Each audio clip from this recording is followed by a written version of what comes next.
everyone, and this is Ruth from Mobile Art Club. Today we are going to be learning how to draw a seahorse in a coral reef. Okay, I'm going to tell you a little bit more about these very interesting creatures, and just in case you don't know, there's about 40 known species of seahorses. Okay, seahorses prefer to swim in pairs with their tail linked together, which I think is quite cute. And they swim upright and avoid predators by mimicking the colors of underwater plants. Okay, so let's put it this way: it's just the chameleon of the sea. Okay, and except for crabs and other few marine predators, they're not a really tasty food. So it's just a creature that is too bony and too indigestive, which is, I think, is a quite advantageous. Okay, another little thing about these animals, which is quite curious, is that the males are the ones that actually carry their babies. They have like a pouch in their stomach, and they can carry between 5 to 1,500 little seahorses. Okay, and they eat very little fish and other plants and plankton, and we're going to be learning how to draw a quite nice background using all these materials that you actually have here on your right. Okay, so I'm going to just start enlisting the materials so we kind of start doing the pictures. So we will need a couple of papers. One is going to be an A4 and an A5, which is just the half of the page. Some permanent pen, watercolor paint, some brushes, paper towel, plastic bags. These two are going to be mostly to do some texture, so I'm going to show you how to do some texture paper. Then of course we will need some color markers, the white candlestick as well. So if you have just a regular candle at home, or if you want some white waxy crayons, that can work as well. Then some colored pencils for the shading of the seahorse, the scissors and the glue stick. Okay, so if just go around the house, grab all these materials, and we're going to start in a minute. Okay, so we're going to start drawing the seahorse first of all. Okay, so I'm going to you have to get your pencil, and I'm going to show you how to start doing the guideline. Okay, so we will start doing on the A5 size of paper, very small circle. Okay, and just a tiny little circle, slightly separate.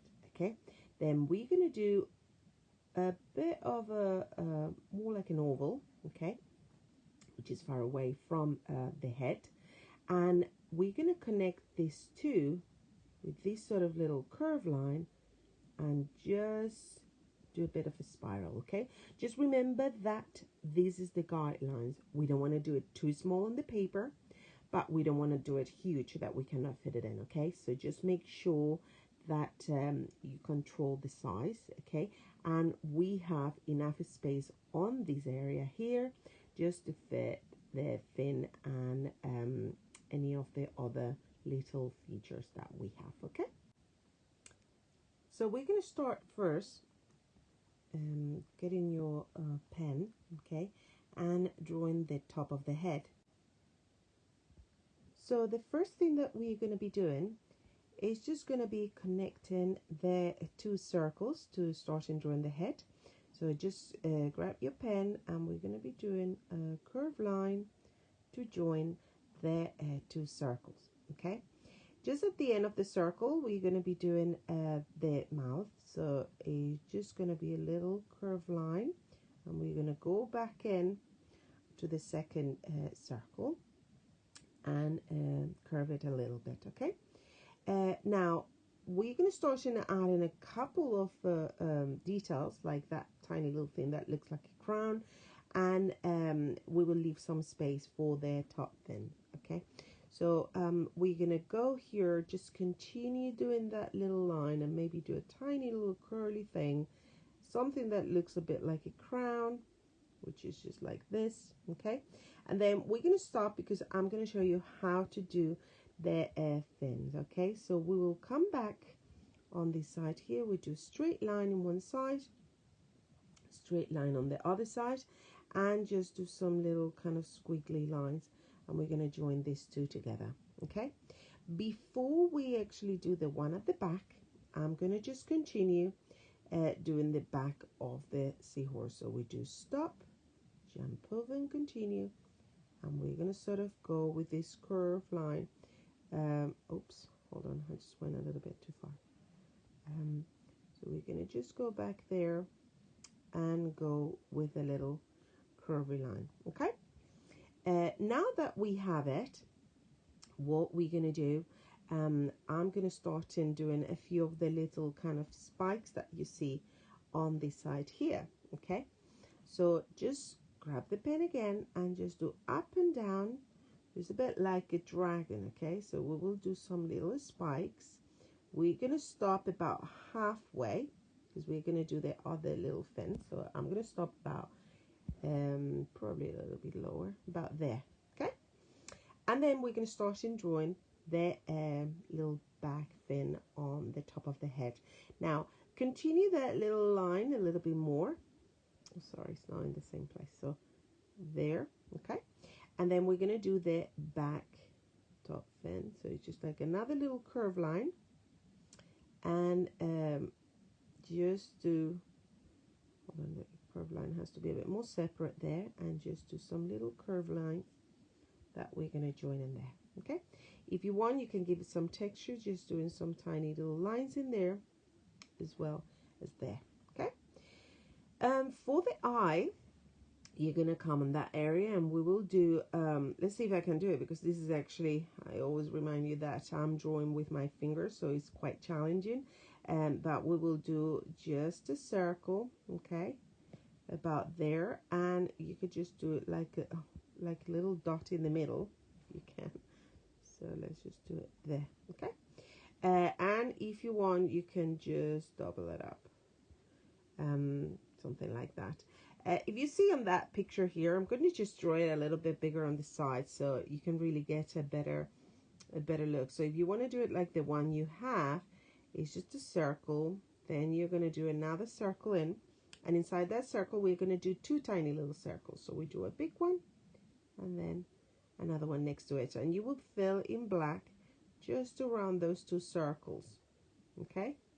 So you get a bit of that very cute look, okay, just like that. And then you will just have to go around it and you do a circle, okay? So that is actually more the look of these eye here. It's just my paper is just too small, so you know that's the reason for it. So let me just clear it up a little bit, and we continue the drawing.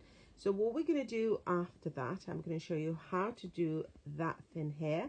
So you're going to do a little curve line first inside, and we're going to double it up so we kind of get it kind of closer to the side, and then you're going to do straight line in one side and a little bit shorter on the other side. Then we're going to do a wiggly line, and we're going to join the two together, okay? Again, we can just work out the texture, add in some tiny little lines at the end, and I'm going to show you how to continue and complete your drawing.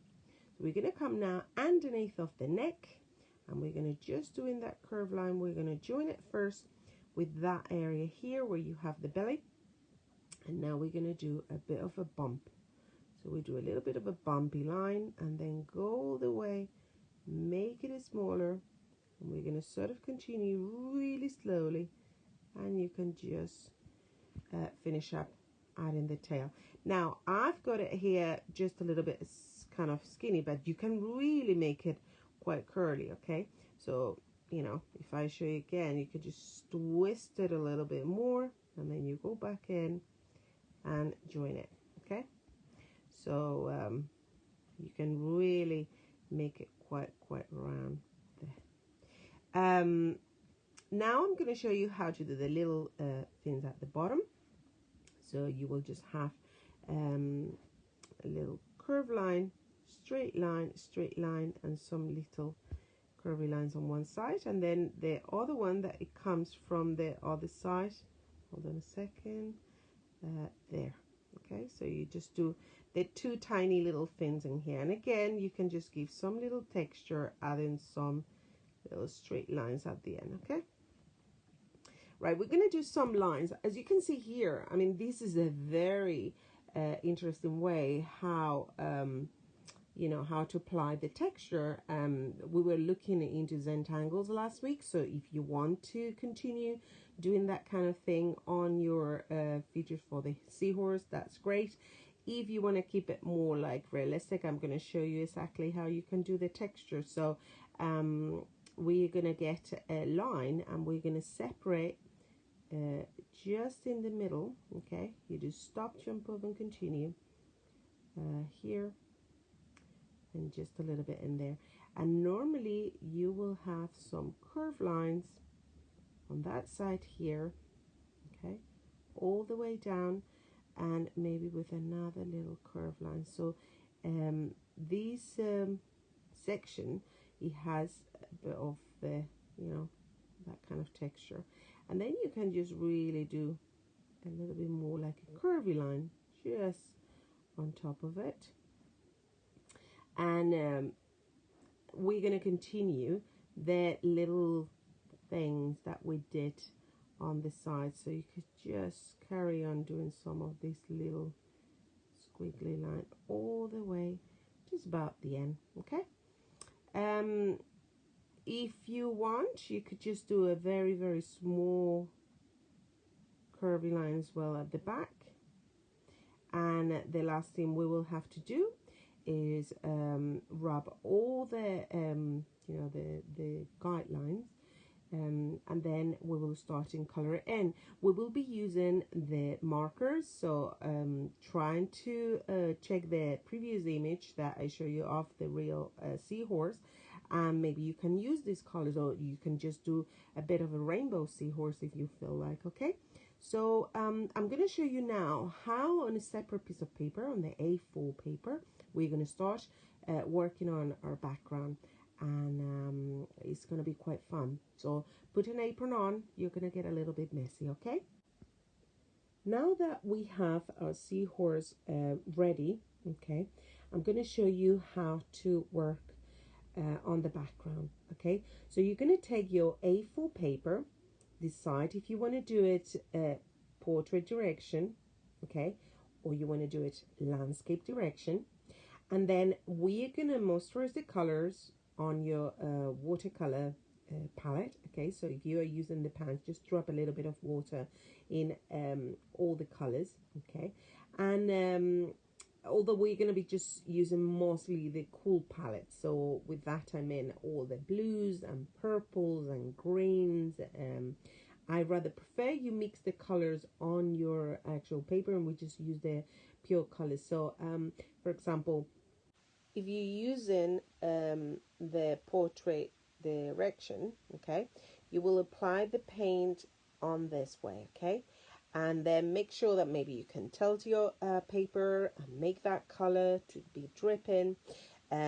Before you do that, remember that we want to apply a little bit of the texture. For example, you can get your crayons, or your white crayon, or your candle, and maybe you can do some bubbles. Okay, so just press really hard and do like little circles on it. We can definitely draw something like that. Okay, although I'm gonna show you how to do coral on the next page, but you could actually do a little bit of that.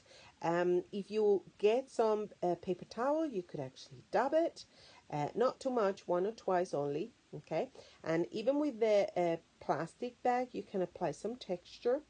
Just dab it as well, or just, if you want, if it's one of those very thin bags, plastic bags, you just literally make a little ball and just making it flat on your paper with your color underneath, and let it sit for a minute or two, and then when you remove it, you will get all these very cool textures in there. Okay, so what I want to do, I mean, what I want you to do is just get a lot of fun trying to apply. Remember, always apply. For example, if you're doing this landscape, make sure that your brushes then go in that direction. Okay, always from left to right. And then it will be just a matter of dropping the color. And if it's wet, and then you can wrap a little bit more of the color, you drop it in, and the color will do really cool things. So just have fun, okay? Put some music, relax, and I'm going to show you how to put the whole picture together. Once I finish coloring my background, okay, and it's completely dry, I'm going to show you how to draw a few features on this picture that can complete our lovely underwater scenery for the seahorse. Okay, so for example, you could do if you're going to be collaging, for example, your seahorse on this side here, just make sure that any of the other things that you draw, it won't be covered by it. Okay, so if I'm going to do mine here, I know that I will just have to draw on this kind of area here. Okay, so for example, I can show you how to do maybe some jellyfish, which is just like a little curved line, tiny little curved lines at the bottom. Then we're going to do a few circles joined together, and just the little squiggly lines or the tentacles. Okay, now when we do like a big one and maybe like another little small one, okay, that will give you like a really nice sort of effect, because then what happened is like you showing some depth, okay, to the picture. Now for example, if you want to do some of the seaweed, so you will go to the base of your drawing and then just do some very long little seaweed. Again, you could just do some on one side, some on the other.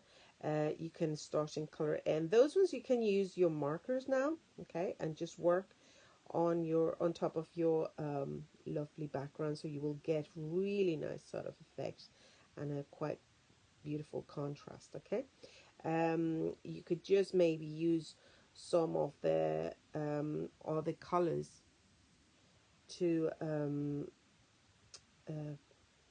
yeah, for example, the red. So it will show when you're doing the coral, you will just do these sort of little squiggly lines, so you can just go in different directions, and again you can just fill the color, trying to work with you know, the sort of spaces, and decide where you want to do it. If you want to do very very small one, again you just do some little ones at the back, and in that sense you can just create that beautiful you know scenery. When we're doing the for example, I'm going to show you how to draw jellyfish. No, jellyfish, no, sorry, we already done it. Is a starfish. So you could just do 1, 2, 3, and then 1 and 2. So if you actually think about Patrick from SpongeBob, it's just a very easy shape. So you will have, you know, one arm, the head, another arm, and then the two legs. That is a very, very good way of doing starfish, and just do some tiny little dots in the middle to create some texture. Okay. Another thing that we could draw is maybe we can do even like a tiny little treasure chest. So I'll show you how to do that, just doing that kind of little rectangle. Then you could put all the stuff inside, okay, the crown, you know, the little kind of necklace, all kind of stuff inside. Then you do straight line in one side and a straight line on the other side. Let's do a square just to finish with the front, and then curve line, straight line, and curve line, and just the key all in there. Okay, so that it can be, let's just try to repair a little bit of that side here, so we have the treasure chest properly done. Okay, and then a little shell, maybe I do the shell here against the door, and it's quite easy to do if we just draw 1, 2, and 3 little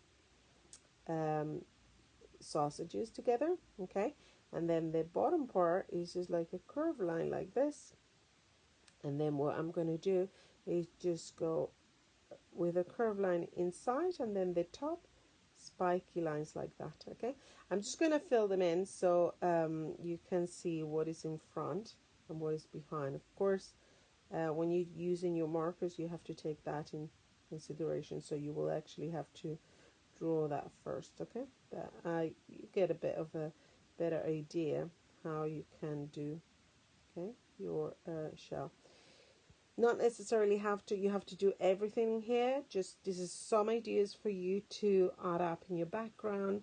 Of course, if you want to do some school of fish, you will just have to do them all, you know, bigger, smaller, and then you do the little kind of, you know, angle line at the end. And that's pretty much what it is, really. You could carry on doing, you know, as many features as you want, and once you have finished this background, you're gonna glue your seahorse, and you will come out with something as cool as this. And the very last thing that you might want to do is go back with your blue watercolor and with a brush, and what we're going to do is just go on top certain parts. You don't want to cover the whole seahorse, but we want to make it look that is inside the water. So just apply a couple of lines going in that direction on top of your picture, and that will complete it. And I hope you have enjoyed it, and please remember to share with us your creations. So subscribe to the channel and follow us in the Facebook and Instagram, and we will love to see you again next week. So have a lovely week, and remember, keep the creativity flowing. Okay,